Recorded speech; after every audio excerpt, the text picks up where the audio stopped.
this, but let's talk about what went down on WrestleMania. Okay, so I really liked it. So obviously, WrestleMania started off with Becky versus Rhea, and to me, they put on a really good match, especially that electric chair drop outside, and Rhea still got Becky on her shoulders. I like that. I thought that was a good moment in the match. But I feel like, why take the title off Rhea Ripley right now?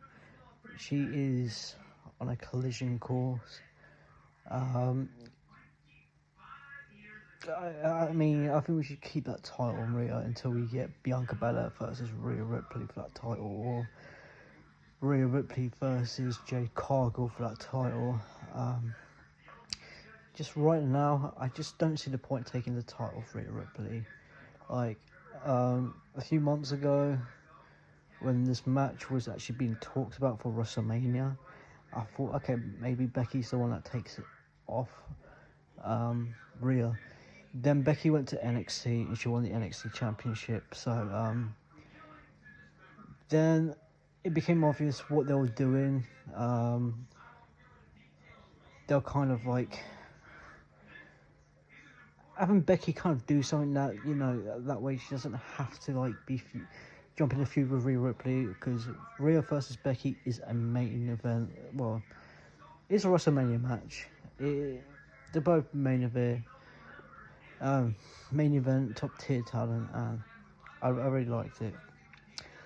Second match we had Awesome Truth, Judgment Day, New Catch Republic. So basically we had like a 6-pack tag team ladder match, and I really did like that match. It reached my expectations, especially when R-Truth The Miz tried attacking R-Truth, and R-Truth did his John Cena combat, and we had like Grayson Waller and Austin Theory win the SmackDown titles.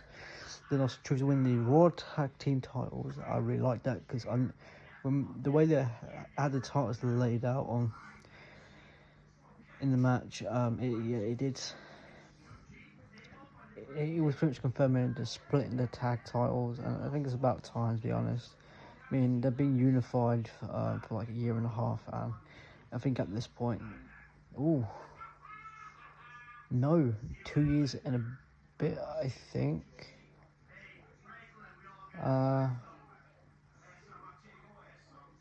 No, over a year I think they've had them unified, and I think it's about the right time to separate the titles, because I don't think, the problem I have is they're really defended on SmackDown, and like, why don't we just have like 2 tag team champions? Like, it makes sense. We could do with new title designs and everything like that. Like, I mean, this is the main problem.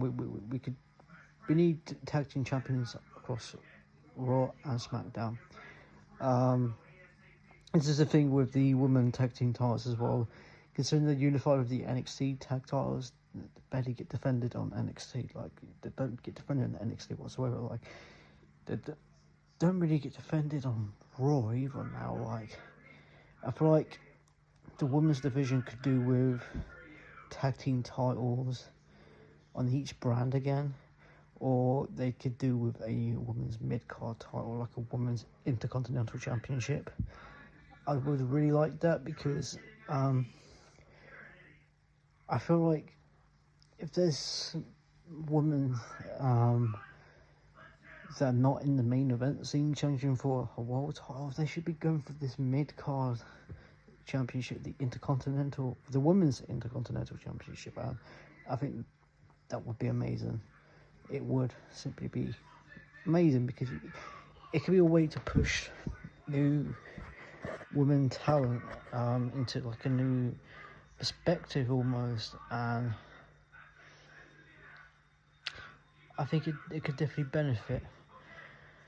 Like, I say this, like, it would be a good idea, but then again, I would want like kind of a main event, like talent like Becky hold it. I would like push someone like Indy Hartwell, or even someone like Shayna Baszler hold that championship. Then once they lose it, they can go to the main event scene and win the main title. It could definitely be something so much bigger, you know, if they do something like that. Then we had brother versus brother. Okay, this match was probably the worst match on the card. It wasn't the fact the match was bad, because it was, but in a point where it's like they had this big build up, and the video package just hit like, oh, after that video package, you were not my brother's keeper. I loved it.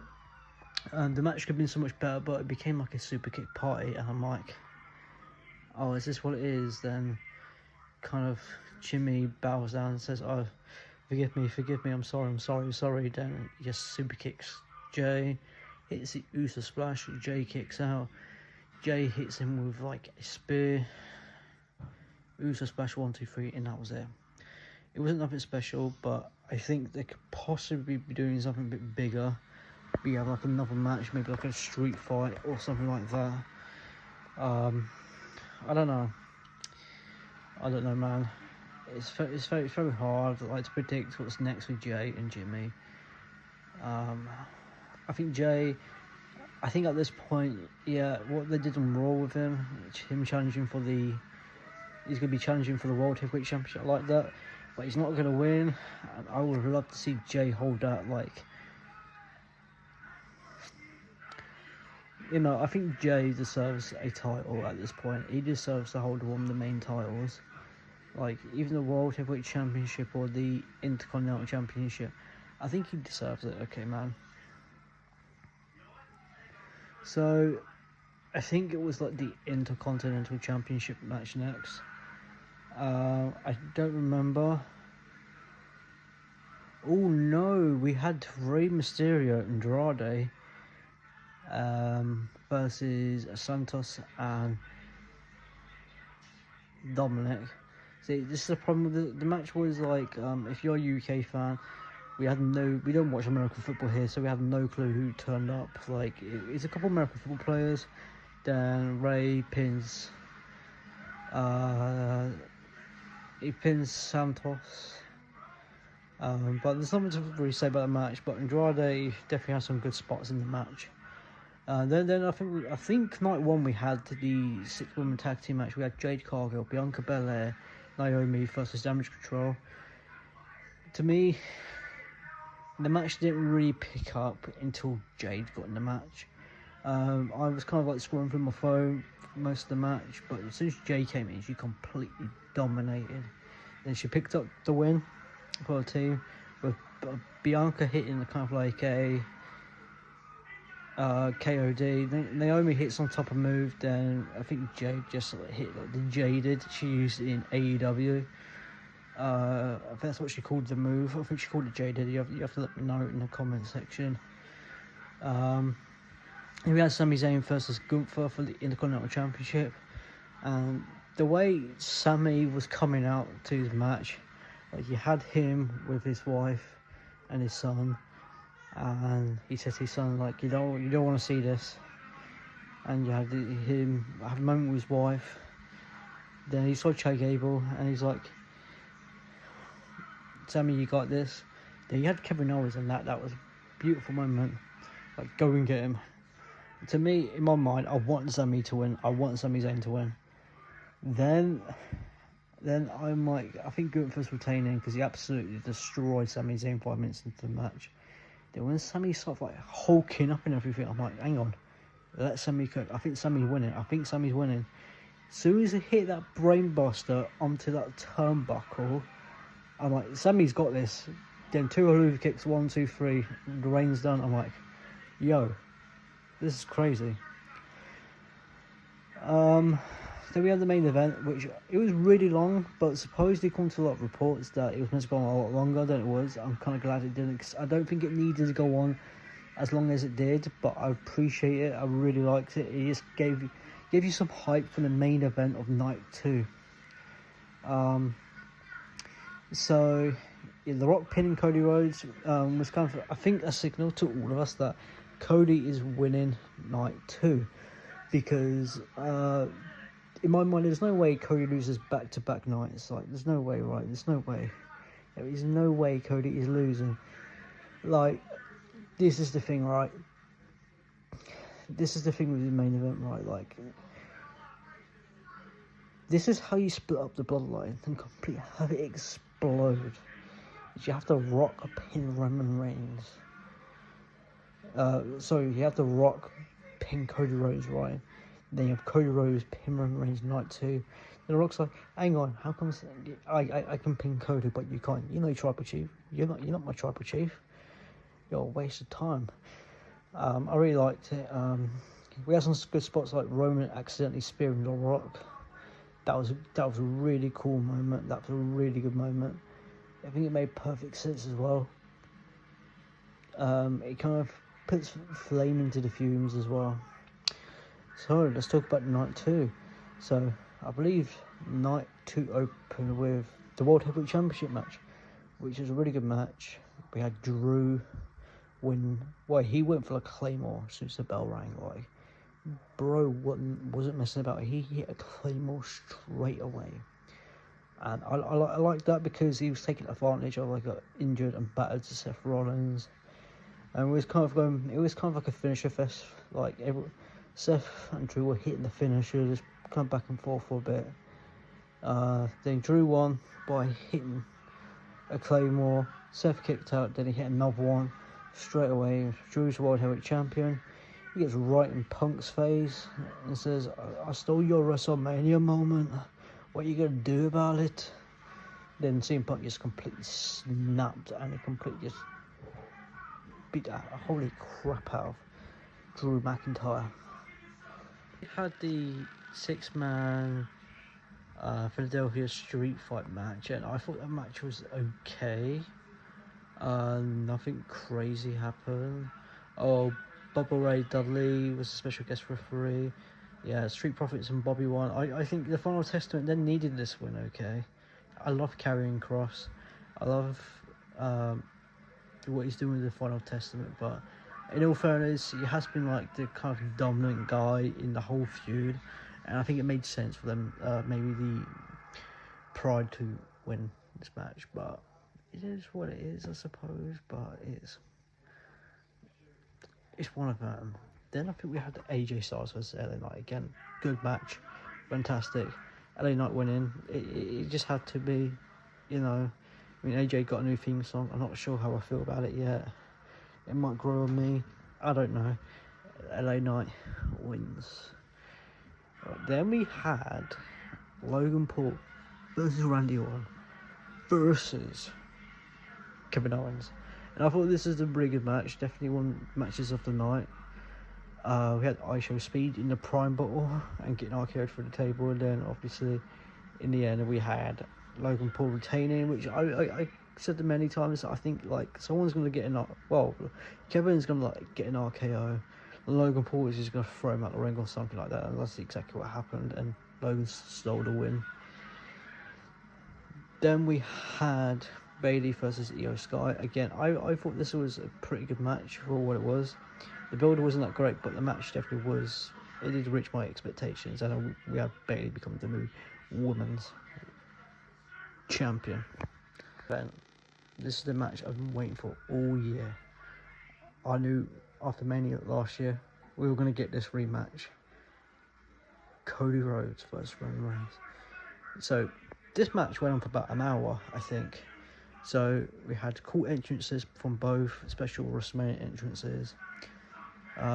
They were wrestling for like, I think like 30 minutes before the shenanigans happened. So it seemed to be every time Cody went for a crossroads or the triple crossroads, someone was getting in the ring and attacking him. First time he went for it, I believe we had Jimmy super kicked in and Jay came out. They sort of fighting on top of the ramp. Then Jay speared him pretty much off the stage, which was pretty cool. Then Cody went for the triple crossroads again. Solo hit him with the Samoan spike and dragged Roman's carcass on Cody's body. 1, 2, kick out. Then they went for the spear and spike combo. They did what they usually do. And again, Cody kicks out again. Then John Cena comes out, saves the day, like takes out like started out the ring. It gives Roman a attitude adjustment. Then he puts Solo through the table. Then the final boss, The Rock, comes out. Then John Cena eats a rock bottom.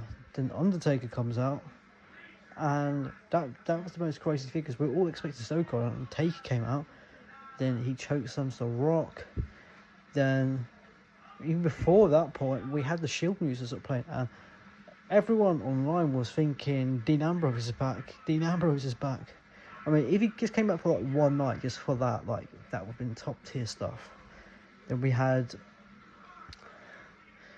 Roman had a choice. He could either take that steel chair to Seth, like 10 years in the making, okay, when Seth turned his back on the Shield, like 10 years ago, he could either hit Cody and win the match, or he gets his revenge on Seth Rollins. What does he do? He hits Seth Rollins and he gives Cody enough time to recover.